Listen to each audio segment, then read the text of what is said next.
નમસ્તે વિદ્યાર્થી મિત્રો, દાહોદ અનાજ મહાજન સાર્વજનિક एजुकेशन सोसाइटी संचालित एनी जीरोवाला प्राथमिक स्कूल दाहोद प्रस्तुत ई लर्निंग क्लास में आप सभी का स्वागत है। आज हम कक्षा 7 के अंदर विषय हिंदी में पत्र 4 देश के नाम संदेश पत्र की समझ लेंगे। आज हम भाग 1 के अंदर देश के नाम संदेश એટલે કે દેશ માટે સંદેશ તેની સમજ મેળવીશું। એનો સાહિત્ય પ્રકાર છે पत्र। पत्र के माध्यम से हम दूर बसे संबंधियों, परिवारजनों तथा मित्रों को अपनी बात आसानी से पहुंचा सकते हैं एवं सरकारी दफ्तरों में अपनी शिकायतें और आवेदन पहुंचा सकते हैं। आजकल दूरभाष, मोबाइल, तार, ईमेल आदि से भी यह कार्य किया जाता है, फिर भी पत्र का अपना विशेष महत्व है। हमारे पूर्व राष्ट्रपति एवं मिसाइल मैन डॉक्टर अबुल फकीर जैनुलाब्दीन अब्दुल कलाम ने नई दिल्ली से 19 मई 2005 के दिन क्या आपके पास देश के लिए 10 मिनट है नाम से देश के नागरिकों को ईमेल किया था। इसमें देशवासियों के मन में देशाभिमान की भावना उत्पन्न हो ऐसी सीख भी है। यानी कि इस पत्र के माध्यम से जो अब्दुल कलाम है वे हमारे देशवासियों के दिल में अपने देश के प्रति अभिमान हो ये उत्पन्न करना चाहते थे। हमारे देश के लोग हर खराबी के लिए सरकार को दोष देते हैं। वे यह नहीं सोचते कि एक सार्वभौम स्वाधीन देश के नागरिक होने के कारण उनके भी कुछ कर्तव्य है। इस पाठ में भारत के भूतपूर्व राष्ट्रपति एपीजे अब्दुल कलाम ने देश के लोगों को देश के प्रति उनके कर्तव्य और जिम्मेदारियों को निभाने का आग्रह किया है। આપણે જોઈએ છે કે આપણી સરકાર બહુ બધા નિયમો બનાવે છે, કાયદા બનાવે છે, પણ આપણે તેનું પાલન નથી કરતા। પણ આપણે વિદેશના વખાણ કરીએ છીએ કે ત્યાંની ટેકનોલોજી, ત્યાંના કાયદા, ત્યાંના નિયમો કેટલા સારા છે, બધું કેટલું સારું છે, પણ એ જ નિયમો આપણે આપણા દેશમાં પાળતા નથી। એના માટે જાગૃત કરવા માટે જે અબ્દુલ કલામ છે, જે ભૂતપૂર્વ રાષ્ટ્રપતિ હતા, જેને મિસાઇલ મેન તરીકે પણ ઓળખવામાં આવે છે,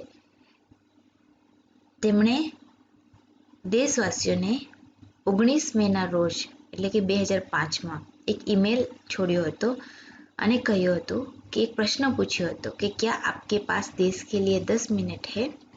આના ઉપર આખો એક આ જે પત્ર છે તે આપેલો છે। વિદ્યાર્થી મિત્રો, હિન્દી ભાષામાં પહેલાં તો ડાબી બાજુ જ પત્રમાં નામ અને સરનામું લખવામાં આવતું હતું, પણ હવે બંને બાજુ આપણે માન્ય ગણવામાં આવે છે। તો અહીંયા તમે જોઈ શકો છો ડાબી બાજુ સરનામું આપેલું છે। માતૃછાયા ઊંચી શેરી, ગાંવ મેસપુરા, તહસીલ ભાભર, તહસીલ એટલે તાલુકો, જિલ્લા બનાસકાંઠા, દિનાંક 24/12/2011। પ્રિય મિત્ર હર્ષ। અહીંયા જે કોને પત્ર લખવામાં આવે છે? હર્ષને। તો હર્ષ જે છે, કિરણ જે છે, અહીંયા પત્ર કોણ લખે છે? તો કિરણ હર્ષને પત્ર લખે છે। અને ધ્યાન રાખવાનું કે આપણાથી નાની વ્યક્તિ હોય કે આપણી સરખી ઉંમરની વ્યક્તિ હોય તો આપણે પ્રિય શબ્દનો ઉચ્ચાર કરી શકીએ છીએ, પણ આપણાથી કોઈ મોટી વ્યક્તિ હોય, બરાબર, વડીલ વ્યક્તિ હોય તો આપણે આદરણીય કે પૂજનીયનો આપણે સંબોધન કરીએ।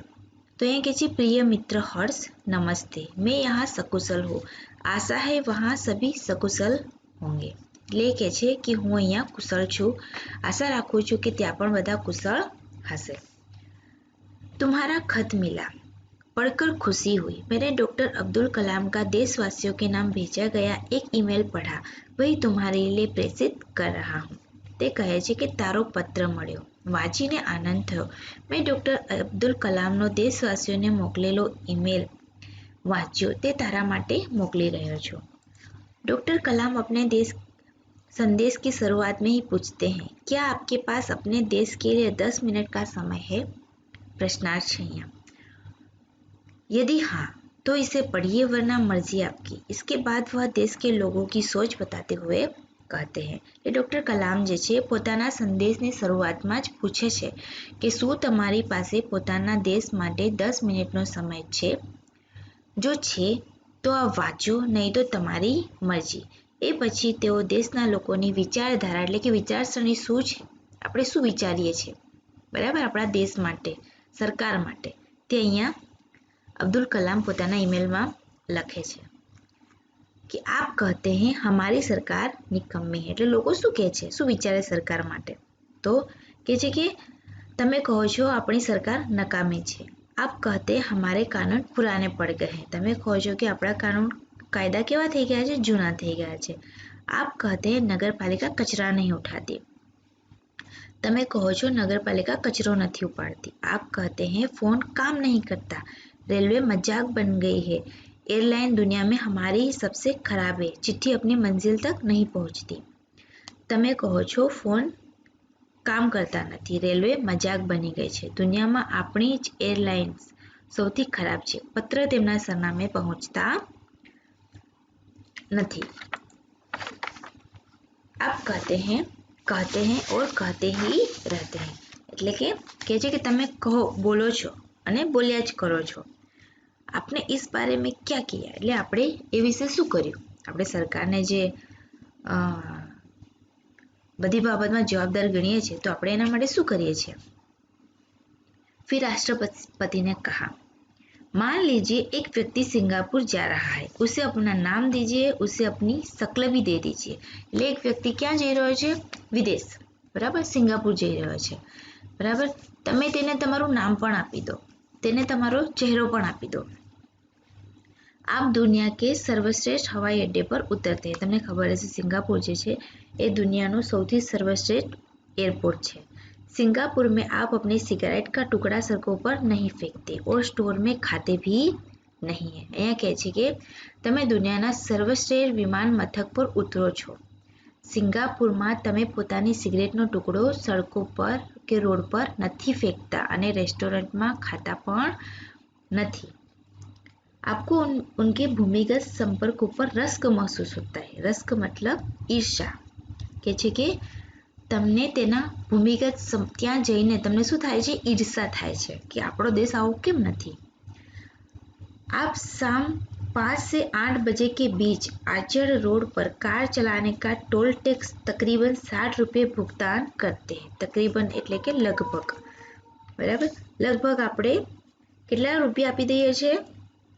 60 रुपया આપી दिए છે। भुगतान मतलब देना। अगर पार्किंग में आपने निर्धारित समय से निश्चित समय से ज़्यादा गाड़ी खड़ी की तो टिकट पंच कराते हैं। लेकिन आप सिंगापुर में कहते कुछ नहीं है। कहते हैं क्या? એ કહે છે કે તમે સાંજે 5 થી 8 વાગ્યા સુધી આચર રોડ પર કાર ચલાવવાનો ટોલ ટેક્સ 60 રૂપિયા ભરી દો છો। જો પાર્કિંગમાં તમે નિશ્ચિત કરેલા સમય કરતાં વધારે સમય ગાડી ઊભી રાખી હોય તો ટિકિટ પંચ કરાવો છો, પરંતુ તમે સિંગાપુરમાં કશું કહેતા નથી, કહો છો? એવો પ્રશ્ન પૂછે છે અહીંયા। दुबई में आप रमजान के दिनों में सार्वजनिक रूप से कुछ भी खाने का साहस नहीं करते। जिहाद में बिना सिर ढके बाहर नहीं निकलते। जिहाद मतलब मुसलमानों का एक मजहबी कर्तव्य है, बराबर। એટલે કહે છે કે દુબઈમાં તમે રમજાનના દિવસોમાં સાર્વજનિક રૂપે કશું પણ ખાવાનો સાહસ નથી કરતા, કારણ કે ત્યાં બધા શું એ કરે છે, રમજાનનો આખો મહિનો ભૂખ્યા રહે છે, એટલે સાર્વજનિક સ્થળ પર ખાવાની મનાઈ હોય છે। જેહાદમાં માથું ઢાંક્યા વગર બહાર નીકળતા નથી। ત્યાંના નિયમોનું આપણે શું કરીએ છીએ? ત્યાં જઈને પાલન કરીએ છીએ। वॉशिंगटन में आप 55 मील प्रति घंटा से ऊपर गाड़ी चलाने की हिमाकत नहीं करते। हिमाकत એટલે मूर्खता। और पलटकर सिपाही से यह भी नहीं कहते कि जानता है मैं कौन हूँ, मैं फला हूँ और फला मेरा बाप है। વોશિંગ્ટનમાં તમે કલાકે 55 માઇલની ઝડપ કરતાં વધારે ઝડપથી ગાડી ચલાવવાની મૂર્ખતા કરતા નથી અને પાછા ફરીને પોલીસને એમ પણ નથી કહેતા કે જાણો છો હું કોણ છું, હું આ છું અને હું આનો ઓળખાણવાળો છું કે આ મારો બાપ છે, એવું કશું આપણે ત્યાં જઈને કહેતા નથી। टोक्यो में आप ऑस्ट्रेलिया और न्यूजीलैंड के समुद्र तटों पर आप खाली नारिયેળ हवा में नहीं उछालते। એટલે ઓસ્ટ્રેલિયા અને ન્યુઝીલેન્ડના સમુદ્ર તટ પર તમે ખાલી નારિયેળ હવામાં નથી ઉછાલતા। टोक्यो में आप सड़कों पर पान की पीक क्यों नहीं थूकते? ટોક્યો જે છે એ જાપાનની રાજધાની છે, એટલે ટોક્યોમાં જઈને તમે સડક પર પાનની પિચકારી કેમ નથી મારતા એવો પ્રશ્ન પૂછે છે અહીંયા। બોસ્ટન में आप जाली योग्यता प्रमाण पत्र क्यों नहीं खरीदते?